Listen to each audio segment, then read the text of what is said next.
E aí galera, beleza? Eu sou o Thiago Dias, esse aqui é o Cyber Thiago canal e hoje eu vou falar sobre o livro 2080, volume 2, do Betty Robson Pinheiro. Lembrando, deixa aquele like, se inscreve no canal aí se gostou, beleza?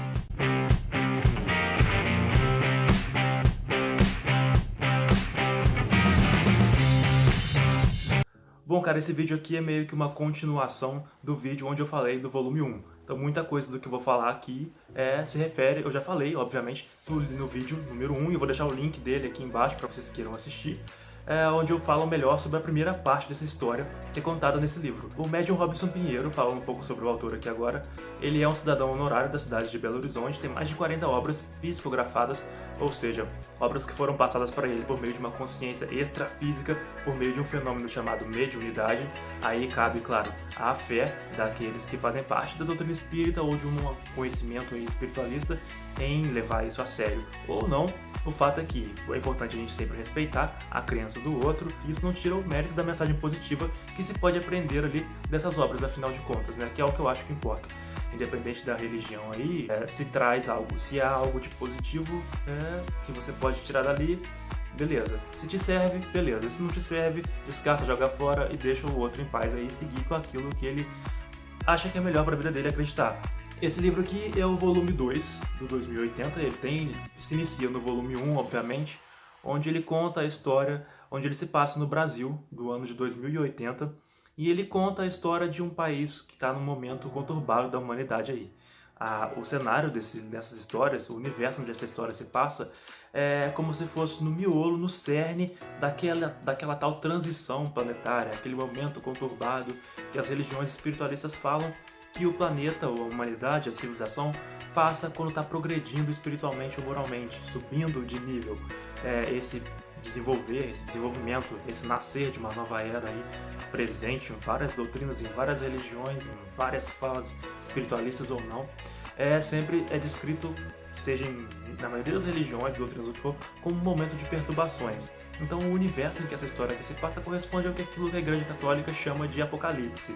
E é aquilo que os espiritualistas, os espíritas chamam de momento de transição. Dentro da doutrina espírita, corresponde àquele momento em que a Terra está passando de uma característica de planeta de provas e expiações para a regeneração. Então a história do livro se passa, desses dois livros, 2080 volume 1 e 2080 volume 2, se passa num universo que está aí nessa transição, na Terra, que está no miolo dessa transição, que corresponde à data aqui, fictícia, que o próprio autor diz que é fictícia, do ano de 2080. Então ele mostra o planeta aí totalmente em crise, que está se revendo conscientemente falando, enquanto nação, enquanto povo, enquanto humanidade, enquanto tudo. O livro não aprofunda tanto o psicológico de cada um dos personagens, já que ele não quer tratar tanto disso. Ele quer realmente tratar de forma acessível e de forma interessante por meio do que seria o entretenimento, a mensagem de que a gente precisa fazer algo, de que a gente precisa se mover, de que a gente precisa rever um pouco os nossos conceitos para poder chegar num resultado mais positivo do futuro. Sua mensagem para a Terra, Bilu? Apenas que busque conhecimento. Então por isso ele se apresenta mais ou menos como um alerta, exatamente como o volume 1. É uma distopia, a história tem essa mensagem, tipo, vamos rever aí os rumos que estamos dando para nós enquanto pessoas, enquanto consciências, físicas ou não, para que a gente possa ter um futuro mais promissor, mais construtivo, um futuro diferente dessa realidade que a gente está vivendo.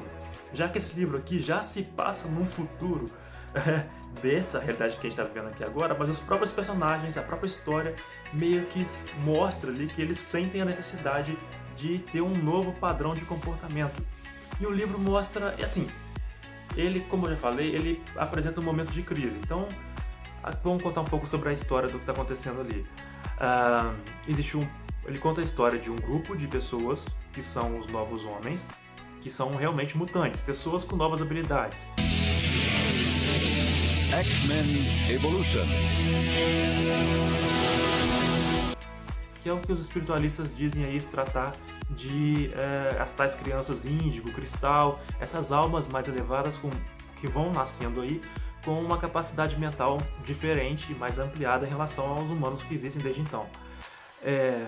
Além desses novos homens, Tem a Micaela, que faz parte de um desses novos homens também, é como se fosse a líder deles ali, e ela tem um envolvimento, um romance, um afeto por um padre, nessa época que a Igreja Católica tá mais flexível, tá mais moderninha, quebrou, derrubou um pouco aquelas normas que ela tinha e tá menos dogmática. Então tem um padre, um membro importante da Igreja Católica aí, que ele não é só um simples padre, ele tem um envolvimento com o alto clero do Vaticano, que tem esse afeto aí por essa personagem, a Micaela. Eu já falei isso no vídeo 1, mas vou repetir aqui de novo. O Papa Novo, que é o Pedro II, que é quem é o responsável por essas mudanças todas de forma de pensar na Igreja Católica, que adota inclusive de se desfazer daquelas vestimentas sagradas e toma uma decisão radical aí quanto à fortuna da Igreja Católica em relação à humanidade. Na verdade, ele toma uma atitude nesse momento de catástrofe, que o livro se descreve um momento de catástrofe. As maiores cidades do mundo foram atingidas pelos pedaços, fragmentos de um asteroide que estava vindo em direção à Terra e foi destruído. E então a humanidade está bem abalada, é um momento de crise, então ele tomou uma atitude super coerente que a gente espera de um líder religioso tomar, mas que não agradou àquele velho clero conservador que quer manter ali o poder material da coisa. Então ele faz essa crítica em relação à Igreja Católica e em relação à humanidade em si, mostra um posicionamento que de fato uma pessoa de bem, correspondente aí, coerente com o papel que o Papa representa, tomaria diante dessa situação e o conflito que isso gera. Mas a história é interessante, ela é legal, como eu já falei. Como entretenimento, se você não tiver crença espírita ou espiritualista, ela compensa, vale a pena você ler.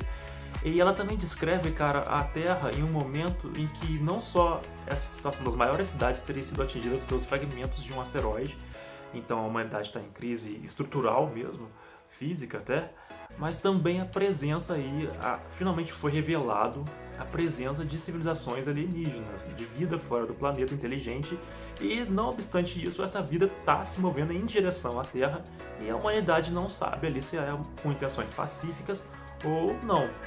E aí o que o livro deixa a gente ali a perceber? Ele apresenta dois finais diferentes para a situação, que são de acordo com as posturas que a humanidade pode tomar diante dos problemas ou não.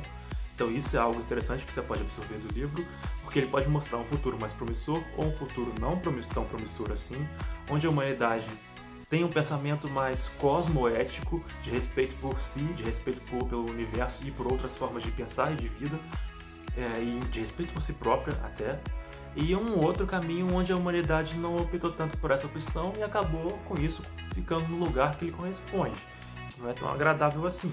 Eu acho interessante vocês lerem o livro para saber. Então isso é uma coisa interessante que o livro mostra. Agora, falando sobre a forma como ele fez isso. A forma como ele fez isso eu acho que ficou um pouco perdida.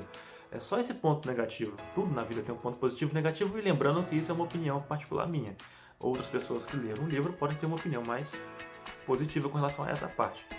Eu acho que foi tanta coisa que ele colocou na história, como se você fosse fazer um bolo, fazer um sanduíche e colocasse... É tipo aquele sanduíche da Subway. Você coloca um monte de coisa, um monte de sabor, no final fica tudo com o mesmo gosto ou com gosto de nada. É legal, é interessante, mas foi tanto elemento que ele colocou, tanta coisa acontecendo ao mesmo tempo. É o que os espiritualistas, espíritas e, enfim, os religiosos dizem que realmente acontece no Apocalipse, nos momentos de transição, uma miscelânea de coisas acontecendo, mas a história colocou... Eu acho que o livro poderia ter ficado um pouco mais didático nesse sentido, ter escolhido focar em uma coisa melhor, trabalhar melhor esse elemento da história ali e dar um final mais forte ali com relação a isso. Eu acho que ele se perdeu um pouco nisso, porque foi tantos elementos de ação que ele colocou, de coisas acontecendo. Foi o asteroide, foi a invasão alienígena, foi a princípio de guerra, só que o livro poderia ter citado isso e ter focado num caminho específico, mas ele acabou meio que tentando focar em tudo. Então eu acho que ele ficou um pouco confuso. A impressão que dava é que tem material para ser 3, 4 livros, mas ele resumiu o autor, material espiritual, enfim, ou os dois, ou ambos, resolveu colocar tudo em 2 para ficar menos cansativo, talvez, e para falar tudo que fosse preciso falar de uma forma mais leve. Realmente, talvez a intenção tenha sido dar uma pincelada e não uma aprofundada, para que tivesse um alcance maior de público, principalmente o público jovem, que é quem vai estar vivo em 2080, ou no futuro próximo aí, em que grandes coisas podem vir a acontecer por plano material ou espiritual. Então a linguagem quis atender a esse público novo, talvez, que é um pouco mais, como que se diz, agitado mesmo e com uma atenção um pouco mais fraca. Isso é uma característica da nossa geração, da geração mais nova que a gente aí, geração Z, essas nomenclaturas todas aí, que tem esse pensamento mais rápido, essa concentração um pouco mais fraca, um pouco menor, fica menos tempo prestando atenção em alguma coisa. Então o livro talvez tivesse essa linguagem, essa intenção também aí. E é isso aí, galera, é que eu tinha para poder falar sobre o livro hoje. E deixe seu comentário sobre o que você achou do livro, se você leu, tá bom? Muito obrigado, valeu, galera!